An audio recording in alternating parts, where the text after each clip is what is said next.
പുതിയ മദ്യനയത്തിന് മന്ത്രിസഭയുടെ അംഗീകാരം.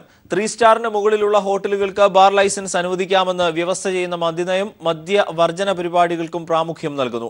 3 സ്റ്റാറിന് മുകളിലുള്ള ഹോട്ടലുകൾക്ക് കള്ളു വിൽക്കാനുള്ള അനുമതിയും മദ്യനയം നൽകുന്നു. മദ്യനിരോധനം LDFന്റെ നയമല്ലെന്നും മദ്യവർജനമാണ് LDF നയം എന്നും മന്ത്രിസഭായോഗ തീരുമാനങ്ങൾ വിശദീകരിച്ചുകൊണ്ട് മുഖ്യമന്ത്രി പറഞ്ഞു. ബാറുകൾ അടച്ചുപൂട്ടിയതിന് ഉപയോഗം വർദ്ധിച്ചുവെന്ന് വ്യക്തമാക്കിയാണ് പുതിയ മദ്യനയത്തിന്റെ പ്രഖ്യാപനം. ഈ മദ്യനിരോധനം പൂർണ്ണമായിട്ട് നടപ്പാക്കണമെന്ന് ആഗ്രഹിക്കുന്നവരുടെ വികാരത്തെ സർക്കാർ എപ്പോഴും മാനിക്കുകയാണ്. എന്നാൽ അത് കേരളത്തിൽ പ്രായോഗികമാക്കാൻ കഴിയുന്നൊരു കാര്യമല്ല. 3 സ്റ്റാറിനും അതിനു മുകളിലും പദവിയുള്ള ഹോട്ടലുകൾക്ക് ബാർ ലൈസൻസ് അനുവദിക്കാമെന്ന് മദ്യനയം വ്യവസ്ഥ ചെയ്യുന്നു. അതിന് മുകളിൽ എന്ന് പറഞ്ഞാൽ അതിന് മുകളിലുള്ള സ്റ്റാർ ക്ലാസിഫിക്കേഷനുള്ള ഹോട്ടലുകൾക്ക് ബാർ ലൈസൻസ് അനുവദിക്കും. അതോടൊപ്പം തന്നെ FL3, FL2 ലൈസൻസ് ഉള്ള റെസ്റ്റോറൻറ്റുകളിൽ ആവശ്യമുള്ള അവസരങ്ങളിൽ പ്രത്യേക ഫീസ് ഈടാക്കി ബാങ്കറ്റ് ഹാളിൽ മദ്യം വിളമ്പുന്നതിന് അനുവാദം നൽകും. ബീർ, വൈൻ പാർലർ ഉൾപ്പെടെയുള്ള മറ്റ് ലൈസൻസുകൾ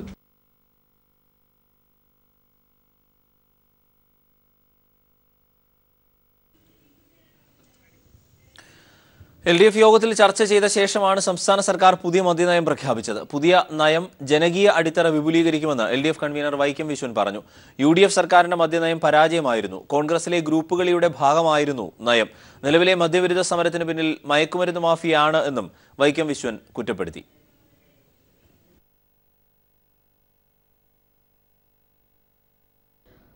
ഉഭയകക്ഷി ചർച്ചകൾക്ക് ശേഷമാണ് തിരുവനന്തപുരത്ത് ചേർന്ന LDF യോഗം സംസ്ഥാന സർക്കാരിന്റെ പുതിയ മദ്യനയത്തിന് അംഗീകാരം നൽകിയത്. മദ്യനയം സംബന്ധിച്ചുള്ള ശുപാർശകൾ യോഗം സർക്കാരിന് കൈമാറി.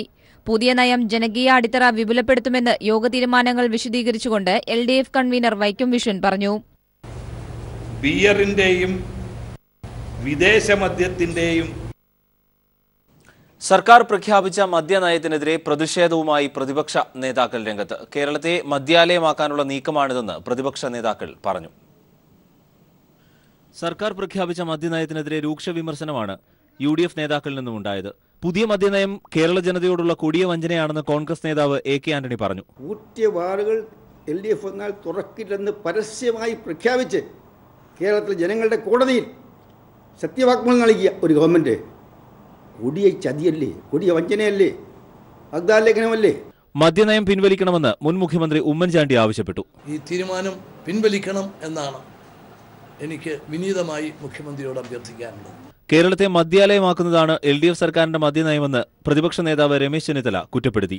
കേരളത്തിൽ മദ്യമൊഴുകാനുള്ള തീരുമാനമാണ് ഗവൺമെന്റ് എടുത്തിട്ടുള്ളത്. ആവുന്നത്ര മദ്യം വിതരണം ചെയ്യാനുള്ളതാണ് സർക്കാരിന്റെ മദ്യനയമെന്ന് Muslim League general secretary PK Kunhalikutty പറഞ്ഞു. ആവുന്നത്ര മദ്യം വിറ്റുപോകണം, വിതരണം ചെയ്യണം എന്നുള്ള നിലയിലുള്ള ഒരു നയമാണ് ഇടത് ഗവൺമെന്റ് പ്രഖ്യാപിച്ചിരിക്കുന്നത്. News desk. CPIM general secretary Sitaram യെച്ചൂരിയെ കയ്യേറ്റം ചെയ്ത 2 പ്രതികൾക്കും ജാമ്യം. ലഘുവായ വകുപ്പിൽ കേസ് ചുമത്തി സ്റ്റേഷൻ ജാമ്യത്തിലാണ് പ്രതികളെ ദില്ലി പോലീസ് വിട്ടത്. പാർട്ടി ഓഫീസ് അതിക്രമിച്ച് കയറിയെന്ന വകുപ്പിൽ മാത്രമാണ് പോലീസ് കേസ് ചുമത്തിയത്. കയ്യേറ്റം നടത്തിയിട്ടില്ലെന്നും AKG ഭവൻ ജീവനക്കാർ പ്രതികളെ മർദ്ദിച്ചുവെന്നുമാണ് FIR. അതേസമയം AKG ഭവൻ ജീവനക്കാർ മർദ്ദിച്ചുവെന്നാരോപിച്ച് CPIMനെതിരെ ഹിന്ദുസേന ഉടൻ പരാതി നൽകും. പോലീസുകാരുടെയും മാധ്യമപ്രവർത്തകരുടെയും സാന്നിധ്യത്തിൽ CPM അഖിലേന്ത്യാ ജനറൽ സെക്രട്ടറിയെ കയ്യേറ്റം ചെയ്ത 2 ഹിന്ദുസേന പ്രവർത്തകർക്കെതിരെ ഏറ്റവും നിസ്സാരമായ വകുപ്പുകളാണ് പോലീസ് ചുമത്തിയത്. AKG ഭവൻ അതിക്രമിച്ചു കയറിയതിന് 451 വകുപ്പ്, പൊതുശല്യം സൃഷ്ടിച്ചതിന് 504 വകുപ്പ്, ഒന്നിൽ കൂടുതൽ ആളുകൾ സംഘടിച്ച് പരിഭ്രാന്തി സൃഷ്ടിച്ചതിന് 34 വകുപ്പ് എന്നീ നിസ്സാരമായ കുറ്റങ്ങൾ മാത്രമാണ് പ്രതികൾക്കെതിരെ ചുമത്തിയത്. ഇതോടെ കോടതിയിലേക്ക് പോലും കൊണ്ടുപോകാതെ സ്റ്റേഷനിൽ നിന്ന് നേരിട്ട് പ്രതികൾക്ക് ജാമ്യം ലഭിച്ചു. കേന്ദ്ര സർക്കാരിന് കീഴിലുള്ള ദില്ലി പോലീസ് പ്രതികളെ സംരക്ഷിക്കുന്നതിൽ അതിശയപ്പെടാനില്ലെന്ന് സീതാറാം യെച്ചൂരി അഭിപ്രായപ്പെട്ടു. You know the central government and you know the affiliation of these people who came to attack with the central government and their organization. So is it surprising? പ്രതികൾ കയ്യേറ്റം നടത്തിയിട്ടില്ലെന്നും മുദ്രാവാക്യം വിളിക്കുക മാത്രമാണ് ചെയ്തതെന്നും ഈ സമയം AKG ഭവനിലെ ജീവനക്കാർ ആക്രമികളെ മർദ്ദിച്ചുവെന്നുമാണ് പോലീസ് FIRൽ വ്യക്തമാക്കിയിരിക്കുന്നത്. ആക്രമികൾ ഒരു സംഘടനയിലുള്ളവരല്ലെന്നും ഹിന്ദുസേന അനുഭാവികൾ മാത്രമെന്നുമാണ് പോലീസ് FIRൽ പറയുന്നത്. എന്നാൽ പ്രതികളെ ജാമ്യത്തിലെടുക്കാൻ സ്റ്റേഷനിലെത്തിയത് ഹിന്ദുസേന വക്താവ് കൂടിയായ അഭിഭാഷകൻ രാജ്കുമാർ ജെയിനും ഹിന്ദുസേന പ്രവർത്തകരുമാണ്. കോടതിയിൽ പോലും ഹാജരാക്കാതെയാണ് പ്രതികളെ നേരിട്ട് പോലീസ് വിട്ടയച്ചത്. ചരിത്രത്തിലാദ്യമായി ഒരു ദേശീയ പാർട്ടിയുടെ ആസ്ഥാനത്ത് ചെന്ന് ദേശീയ ജനറൽ സെക്രട്ടറിയെ മർദ്ദിച്ച 2 പ്രതികൾക്കെതിരെയും ലഘുവായ കുറ്റങ്ങൾ ചുമത്തിയതോടെയാണ് ജാമ്യത്തിന് വഴിയൊരുങ്ങിയത്. ക്യാമറാമാൻമാരായ കണ്ണാടിക്കും കല്ലായിക്കുമൊപ്പം Manushankar, Delhi. CPM general secretary Sitaram യെച്ചൂരിയെ അപായപ്പെടുത്താൻ ശ്രമിച്ചതിനെതിരെ രാജ്യവ്യാപക പ്രതിഷേധം. എന്നാൽ സംഭവത്തെക്കുറിച്ച് കേന്ദ്ര സർക്കാർ മൗനം തുടരുകയാണ്. സ്വകാര്യ സേനകൾ നിയമം കയ്യിലെടുക്കുമ്പോൾ അതിനെ ചെറുക്കാൻ ജനങ്ങളും തയ്യാറാകുമെന്ന് യെച്ചൂരി പറഞ്ഞു. പാർട്ടി ആസ്ഥാനമായ AKG ഭവനിൽ കയറി ഹിന്ദുസേന പ്രവർത്തകർ ജനറൽ സെക്രട്ടറി സീതാറാം യെച്ചൂരിയെ ആക്രമിച്ചതിനെതിരെ കക്ഷി രാഷ്ട്രീയ ഭേദമന്യേയാണ് പ്രതിഷേധം ഉയരുന്നത്. കോൺഗ്രസ് അധ്യക്ഷ സോണിയാഗാന്ധി ഉൾപ്പെടെയുള്ള പ്രമുഖ നേതാക്കൾ യെച്ചൂരിയെ ഫോണിൽ വിളിച്ച് വിവരങ്ങൾ ആരാഞ്ഞു. പാർട്ടി പ്രവർത്തകർ ഉൾപ്പെടെ നിരവധി പേർ യെച്ചൂരിയെ കാണാനായി AKG ഭവനിലെത്തി. എന്നാൽ BJPയുടെ മുതിർന്ന നേതാക്കളോ കേന്ദ്ര സർക്കാർ പ്രതിനിധികളോ സംഭവത്തെക്കുറിച്ച് പ്രതികരിച്ചില്ല. കേന്ദ്ര സർക്കാരിന് കീഴിലുള്ള ദില്ലി പോലീസ് പ്രതികളെ സംരക്ഷിക്കുന്നതിൽ ആശ്ചര്യപ്പെടാനില്ലെന്ന് സീതാറാം യെച്ചൂരി പറഞ്ഞു. ആക്രമണം നടത്തിയവരെ പോലുള്ള സ്വകാര്യ സേനകൾ നിയമം കയ്യിലെടുക്കുമ്പോൾ അതിനെ ചെറുക്കാൻ ജനങ്ങളും തയ്യാറാകുമെന്നും യെച്ചൂരി അഭിപ്രായപ്പെട്ടു. So when private armies try to take over the administration of law and order, then people will have to be prepared. 100ഓളം പോലീസുകാർ പുറത്ത് കാവൽ നിൽക്കെ ഉണ്ടായ സംഭവം ഗുരുതര സുരക്ഷാ വീഴ്ചയായിരുന്നിട്ടും ആഭ്യന്തര മന്ത്രാലയം പ്രതികരിച്ചില്ല എന്നതും ശ്രദ്ധേയമാണ്. രാജ്യസഭാംഗം കൂടിയായ സീതാറാം യെച്ചൂരി ആക്രമിക്കപ്പെട്ടിട്ട് ഇതുവരെയും കേന്ദ്ര ആഭ്യന്തര മന്ത്രാലയത്തിന്റെ ഭാഗത്തു നിന്നോ കേന്ദ്ര സർക്കാരിന്റെ ഭാഗത്തു നിന്നോ ഒരു പ്രതികരണവും ഉണ്ടായില്ല. യെച്ചൂരിക്കെതിരെ നടന്ന ആക്രമണം BJP അജണ്ടയുടെ ഭാഗമാണെന്ന ആരോപണം ശരിവെക്കുന്നതാണ് കേന്ദ്ര സർക്കാരിന്റെ നിലപാട്. ദില്ലിയിലെ AKG ഭവനു മുന്നിൽ നിന്നും ക്യാമറാമാൻ രാജീവ് കണ്ണാടിക്കൊപ്പം M. സന്തോഷ്. കേന്ദ്ര മാനവ വിഭവശേഷി മന്ത്രി പ്രകാശ് ജാവ്ദേക്കറിന് കാസർകോട്ടെ കേരള കേന്ദ്ര സർവകലാശാലയിൽ കരിങ്കൊടി. സീതാറാം യെച്ചൂരിയെ ദില്ലി AKG ഭവനിൽ ഹിന്ദുമുന്നണി പ്രവർത്തകർ ആക്രമിച്ചതിൽ പ്രതിഷേധിച്ച് DYFI പ്രവർത്തകരാണ് കരിങ്കൊടി കാണിച്ചത്. സർവകലാശാലയുടെ 2ാമത് ബിരുദദാന ചടങ്ങിൽ പങ്കെടുക്കുകയായിരുന്നു മന്ത്രി. DYFI പ്രവർത്തകരെ പോലീസ് അറസ്റ്റ് ചെയ്ത് നീക്കി.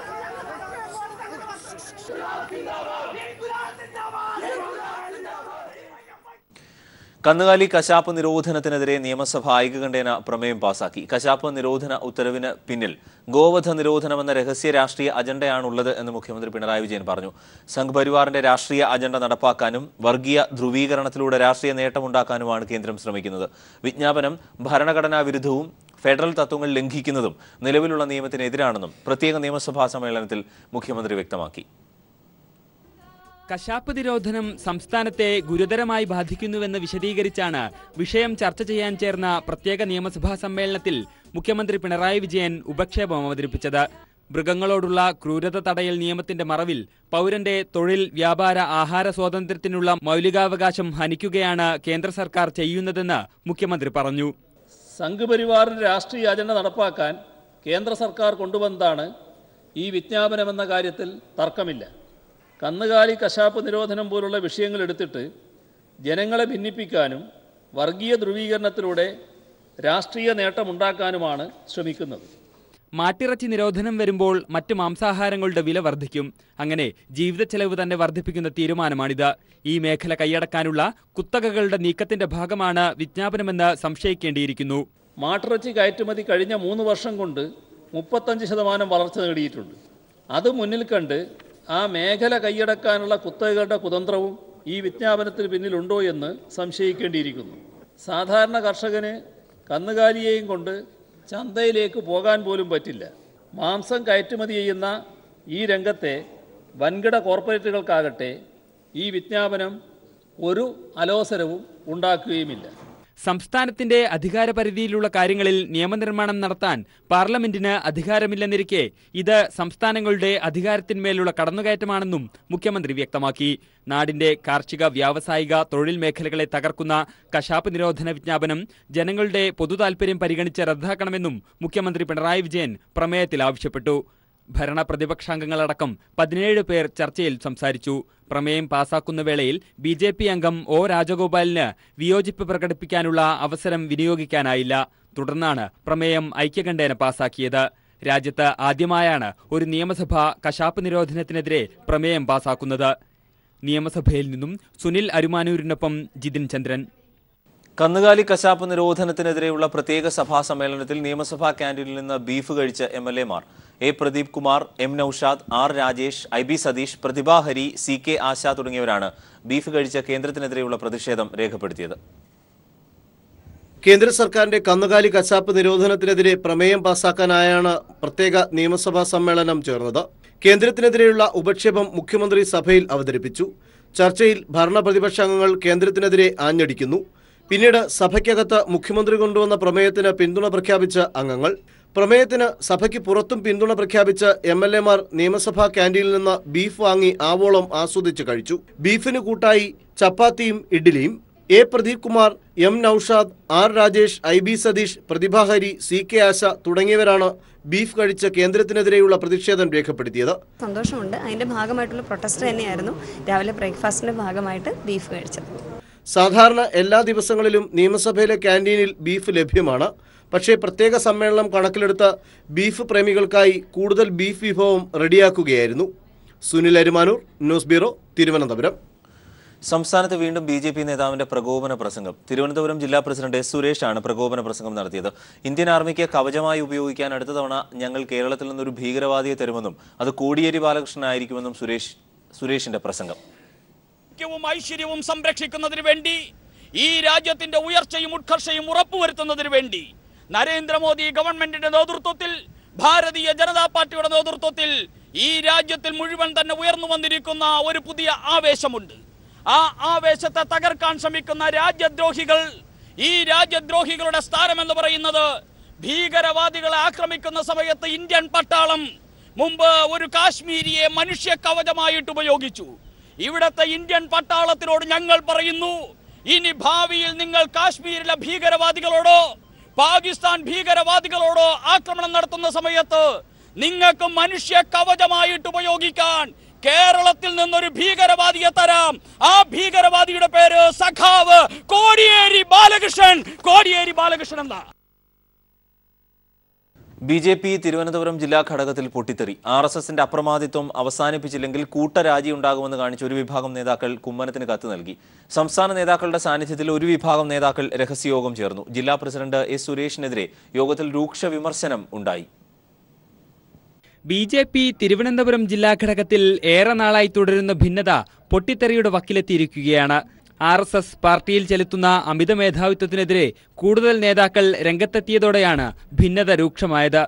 കുമ്മനം, V. മുരളീധരൻ പക്ഷഭേദമില്ലാതെ RSSനെതിരെ സമാന അഭിപ്രായമുള്ളവർ കരമനയിൽ രഹസ്യയോഗം ചേർന്ന് നിലപാട് ശക്തമാക്കാൻ തീരുമാനിച്ചു. തിരുവനന്തപുരത്തെ ചില സംസ്ഥാന നേതാക്കളുടെ സാന്നിധ്യത്തിലായിരുന്നു യോഗം. പാർട്ടിയിൽ RSS നടത്തുന്ന അനാവശ്യ ഇടപെടലുകൾക്കെതിരെ നേതാക്കൾ യോഗത്തിൽ പ്രതികരിച്ചു. തുടർന്ന് RSSന്റെ അപ്രമാദിത്വം ഇനിയും അവസാനിപ്പിച്ചില്ലെങ്കിൽ കൂട്ടരാജിയുണ്ടാവുമെന്ന് കാണിച്ച് ഒരു വിഭാഗം നേതാക്കൾ BJP സംസ്ഥാന അധ്യക്ഷൻ കുമ്മനം രാജശേഖരന് കത്ത് നൽകി. അതൃപ്തിയുള്ള 100ഓളം പ്രവർത്തകർ പാർട്ടി വിട്ടേക്കുമെന്ന സൂചന നൽകിയാണ് കത്ത്. BJP ജില്ലാ പ്രസിഡന്റ് S. സുരേഷ് ഏകപക്ഷീയമായാണ് പ്രവർത്തിക്കുന്നത് എന്നതടക്കം യോഗത്തിൽ രൂക്ഷ വിമർശനമുണ്ടായി. കഴിഞ്ഞ ദിവസം BJP ജില്ലാ കമ്മിറ്റി ഓഫീസിന് നേരെയുണ്ടായ ബോംബാക്രമണം പാർട്ടിക്കുള്ളിൽ നിന്ന് തന്നെ ഉണ്ടായതാണെന്ന വിലയിരുത്തലാണ് യോഗത്തിലുണ്ടായത്. ഇതും നഗരസഭയിൽ അഴിമതി നടത്തിയ BJP കൗൺസിലർ സിമി ജ്യോതിഷിനെതിരെ നടപടിയെടുക്കാത്തതും പാർട്ടിയുടെ പ്രതിച്ഛായയ്ക്ക് ദോഷം ചെയ്തെന്നും യോഗത്തിൽ വിമർശനമുണ്ടായി. News bureau, Thiruvananthapuram.